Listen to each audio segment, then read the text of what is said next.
Chegou a hora. Não dá mais. Vou me matar. Vou dessa para uma melhor. Vão estranhar que eu preferi um tiro no peito. Mas se fosse na cabeça, iria estragar o velório. Se fosse veneno, eu ia ficar todo roxo. Se eu pulo de um prédio, nem vão me reconhecer. Vai de tiro no coração mesmo e já era. Os Estados Unidos realmente tem uma coisa por trás disso? E a ditadura no Brasil? Aquela lá do regime militar, sabe? Tem alguma coisa a ver com esses Paranauê todo? Para fechar a Era Vargas, hoje nós vamos falar sobre o segundo governo dele. Então, vem comigo. Getúlio Vargas saiu da presidência em outubro de 1945. Desde então, passou a planejar como seria o seu retorno ao cargo. Nas eleições de 1950, Vargas concorreu pelo PTB, fazendo aliança com líderes do PSD e com um grande influente político que fazia parte do PSP. Essas uniões políticas eram uma forma de Vargas ganhar apoio e se livrar da sua antiga fama de autoritário, que ficou no seu último governo. Na campanha eleitoral, Vargas, que não é nem besta, tentou trazer de volta a sua imagem de pai dos pobres. Com isso, ele queria conseguir votos principalmente da classe trabalhadora, defendendo a industrialização e a ampliação política trabalhista.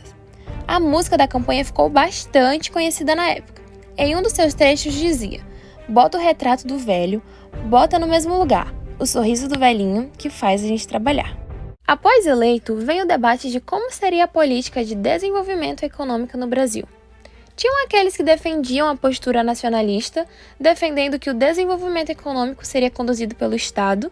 Já o outro grupo considerava benéfica a influência de corporações e do capital estrangeiro na economia do país. Esses foram apelidados de entreguistas.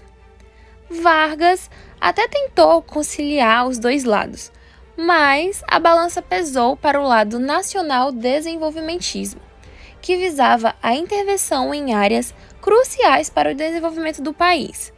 Esse projeto é contra os interesses internacionais estabelecidos no Brasil, isto é, empresas estrangeiras que possuem um negócio no país, como na área da exploração de petróleo e de energia elétrica. Foi então que, em 1951, Getúlio Vargas lançou um projeto para a criação da Petrobras.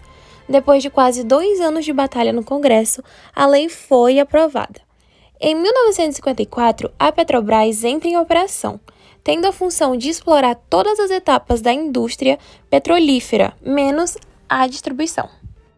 Falando sobre a oposição de Vargas, destacavam-se os grupos liberais e conservadores, que eram contra a política nacional desenvolvimentista. Dentro desses grupos, podemos destacar o DN. A UDN era um partido de ideias controversas, mas predominava a defesa do liberalismo e a contrariedade ao populismo. Foi criada justamente para fazer oposição a Vargas. Um opositor de Vargas era um político e jornalista chamado de Carlos Lacerda.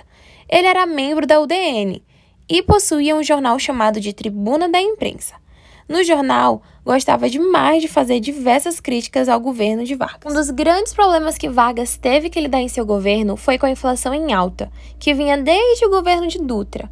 Este problema se agravou principalmente quando, no final de 1952, o republicano Eisenhower foi eleito como novo presidente dos Estados Unidos, e uma de suas políticas foi mudar o relacionamento entre Estados Unidos e América Latina.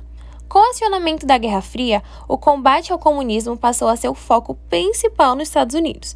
Foi então que o governo norte-americano retirou seu apoio ao Programa de Investimentos do Brasil. O Banco Mundial tratou de cobrar ao Brasil a dívida pelos empréstimos vencidos. Com isso, a inflação subiu, o custo de vida aumentou, o gasto público cresceu e os salários despencaram. Dessa forma, em 1953, manifestações começaram a surgir no país. Algumas dessas manifestações foram a Marcha das Panelas Vazias, reunindo cerca de 60 trabalhadores paulistanos, contra o baixo salário e contra a falta de alimentos. Outra manifestação, também em busca de melhores salários, foi a greve dos 300 mil, que foi coordenada pelos 5 maiores sindicatos de São Paulo: têxtil, metalúrgico, gráfico, vidraceiros e marceneiros. Em janeiro de 1954, Jango, que era o novo ministro do Trabalho, anunciou uma proposta de aumentar o salário mínimo em 100%, Mas essa proposta deixou a oposição revoltadíssima, alegando ser uma medida irresponsável, pois nem o governo e nem os empresários teriam condições de arcar com esse aumento tão grande e de forma tão repentina. Com a repercussão da proposta, em fevereiro de 1954, os coronéis e tenentes-coronéis redigiram um manifesto dos coronéis, dirigindo ao ministro da Guerra e às outras autoridades. Este manifesto criticava o descaso do governo com a necessidade do exército. Por exemplo, pediram ajuste salarial e denunciavam a precariedade dos equipamentos militares. Este manifesto também criticava a proposta de aumento de 100% do salário. Diante de toda essa situação, Getúlio substituiu os ministros da Guerra, Ciro Cardoso, e o ministro do Trabalho, João Goulart. Em seu lugar assumiram respectivamente Zenóbio da Costa e Hugo de Araújo. Mas apesar das críticas, em 1º de maio de 1954, Vargas anunciou o aumento de 100% do salário mínimo, assim como havia sido proposto por Jango. Em 5 de agosto de 1954, um acontecimento abalou os rumos do governo de Vargas. Carlos Lacerda estava retornando ao comício e, quando chegou na entrada de sua casa, sofreu um atentado. Porém, ele acabou sendo baleado no pé, e quem morreu foi seu acompanhante Rubens Vaz, que estava dando proteção ao jornalista. As investigações feitas chegaram ao nome de Gregório Fortunato. Gregório era guarda-costas e amigo fiel de Vargas, como sendo comandante do atentado.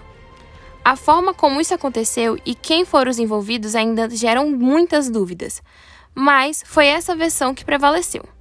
Esse período ficou conhecido como o Atentado da Rua Toneleiro. Teve ampla repercussão na área política e principalmente no meio militar por conta do major, que era o Rubens Vaz.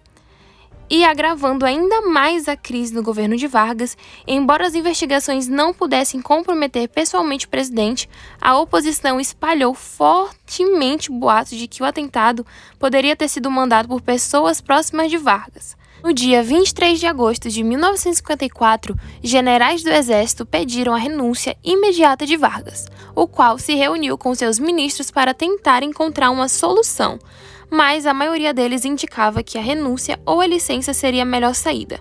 Vargas não tinha mais apoio das Forças Armadas e nem do povo. Se renunciasse, ficaria desmoralizado, e se resistisse, seria deposto. Sem saída, na manhã de 24 de agosto de 1954, Getúlio Vargas cometeu suicídio. Getúlio Vargas deixou uma carta falando sobre o quanto ele lutou para o bem do Brasil e dos trabalhadores, e fazia denúncia seus opositores como sendo os culpados de atrapalhar o processo do país.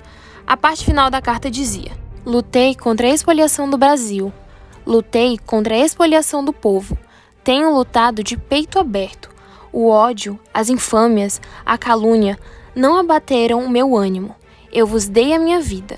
Agora ofereço a minha morte. Nada receio. Serenamente dou o primeiro passo no caminho da eternidade e saio da vida para entrar na história." A carta causou grande comoção à população, que, tomada pelo ódio e a vontade de vingar a morte do presidente, saíram nas ruas destruindo e perseguindo tudo aquilo ligado à oposição de Vargas e principalmente jornais com tribuna da imprensa e política como Carlos Lacerda. O suicídio de Vargas foi seu último triunfo político, pois a população saiu em defesa de Vargas, fazendo com que a oposição perdesse a oportunidade de tomar o poder. E foi isso, espero muito que vocês tenham entendido tudo certinho. Eu vou mandar o link do vídeo lá no grupo e beijo!